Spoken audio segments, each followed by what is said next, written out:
Flip it over to the Patriots. Mac Jones did not play. He's listed as the starter on the unofficial depth chart. There is no real quarterback controversy in New England. I think Bill Belichick would like to speak one into existence if Bailey Zappe could step up. And Bailey Zappe had an extended opportunity because he doesn't like Mac Jones. I don't think he likes Mac Jones.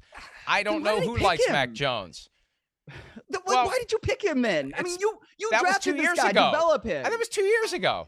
Right, but you draft him based upon the information you have available to you at the time. You like me?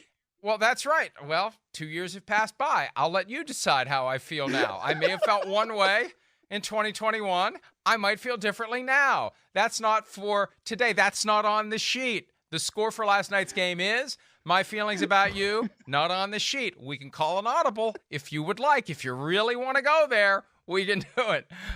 So Bailey Zappe had extended playing time last night, played into the third quarter like they used to do in the preseason when the starters would play that dress rehearsal third game. Now it's all upside down. We don't know what any coach plans to do in any preseason game, and we didn't know what Belichick planned to do because he wouldn't say so. Bailey Zappe, 12 for 14, 79 yards, sacked twice, no picks, no touchdowns.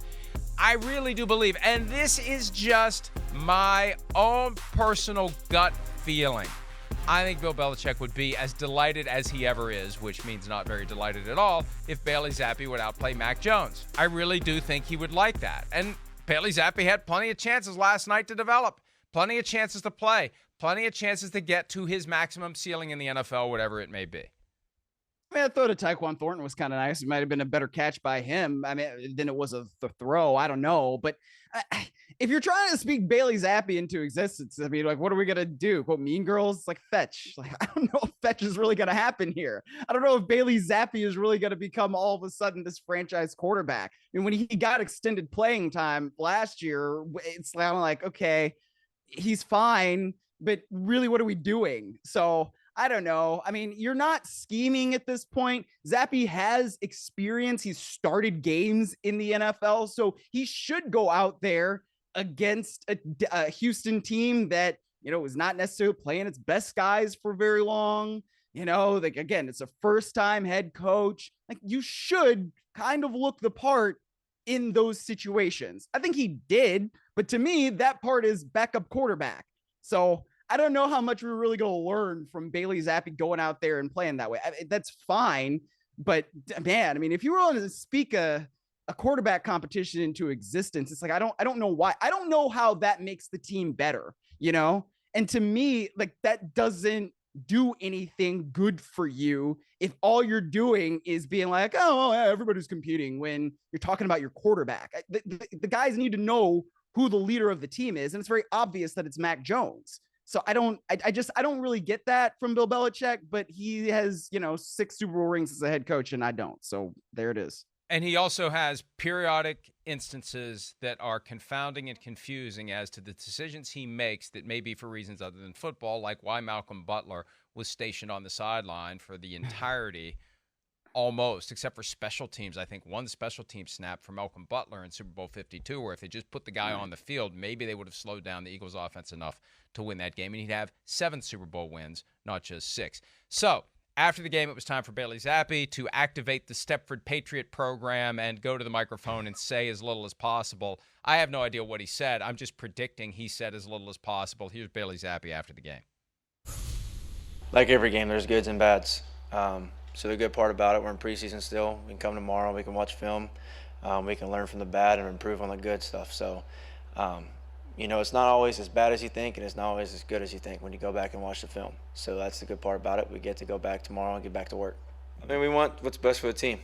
We want to win, no matter who's out there.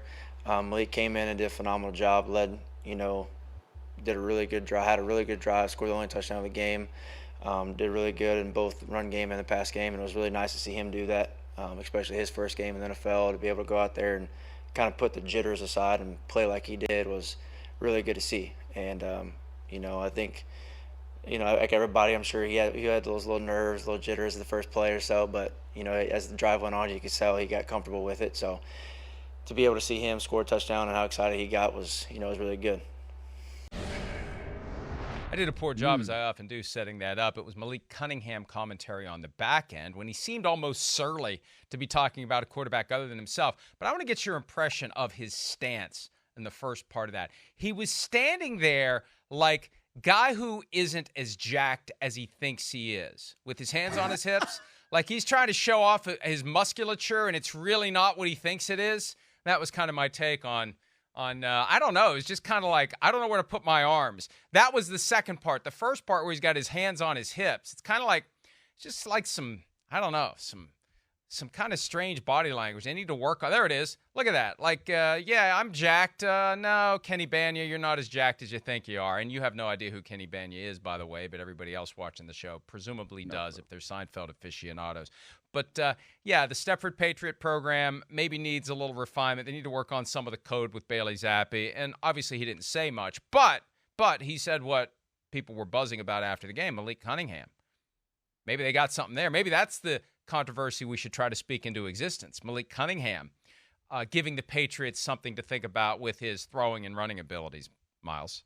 Yeah, maybe. I don't know. I thought he did the Stepford Patriots well when it comes to the monotone, just, oh, yeah, I'm using another cliche, and this is a cliche, and this is another cliche, and somehow it forms a sentence. I think Bill Belichick should be very proud of him for that. But, Malik Cunningham, yeah, he did a good job. I mean, we talked about chaos agents last week, and Chris Streveler and Thompson Robinson, DTR for the Browns. I mean, it's another guy that maybe you see a little bit of that in when it comes to Cunningham. He did a good job, like Bailey Zappe said, went through the only touchdown drive of that game for the Patriots. So that's something to build upon. But again, when you're playing third, fourth stringers, toward the end of a preseason game, you want to see positives, but I don't know. How much are we really building upon there?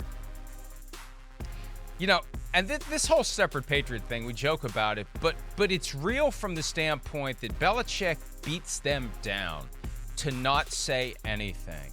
And I recall a time, and maybe this is just a phantom recollection as to who it was. I'm pretty sure it was Terrence Knighton was on this show at one point, talking about how he got in trouble simply because he praised a teammate in a press conference. Said a guy was doing a really good job, and he thought, hey, you know what? I'm being a good teammate. I'm saying this guy did a good job. I wonder if Bailey Zappe gets in trouble for talking about Malik Cunningham, because what happened with Terrence Knighton, after he praised a teammate, he got chastised. It's not your job to be talking about any of your teammates. It's not your job to worry about what your teammates are doing, good, bad, or otherwise. You shouldn't be talking about that. So there may be a coaching point. What is he supposed to do if he gets asked the question? I mean, like, I don't know. We have to watch the film. That sounds worse.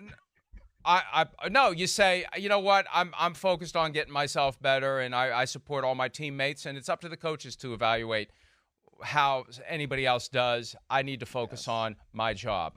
That's what happened to Terrence Knighton.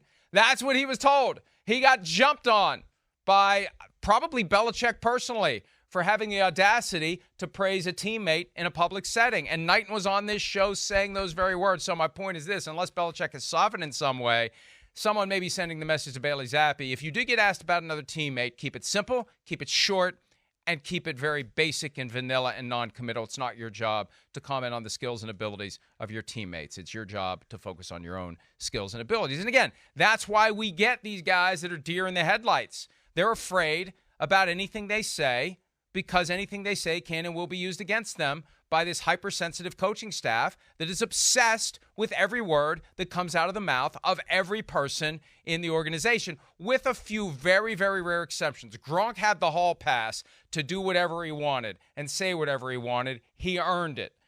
For everybody else, you be careful what you say, because you may have somebody up your butt saying, why did you say that? Why did you do that? You shouldn't say that. You shouldn't do that. And that's proven over the years with the Patriots.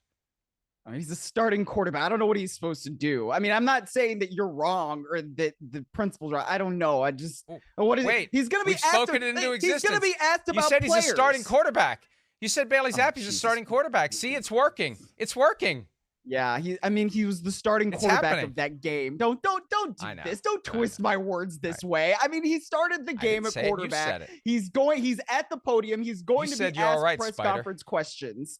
Okay, yeah, all right. I mean, yes, sure. It's my fault now. Let's blame the media. Blame Myles Simmons because I'm talking about it's a quarterback competition and It's all my fault. I know. Okay, all right. I'm sorry. I'm just trying to have some fun. You know, like the fun when a guy makes a spectacular catch that he should have caught the first time, but it was more fun. I'm trying to have some fun. You hate fun. Yeah. I like fun. I do. You don't. We've established that. Okay.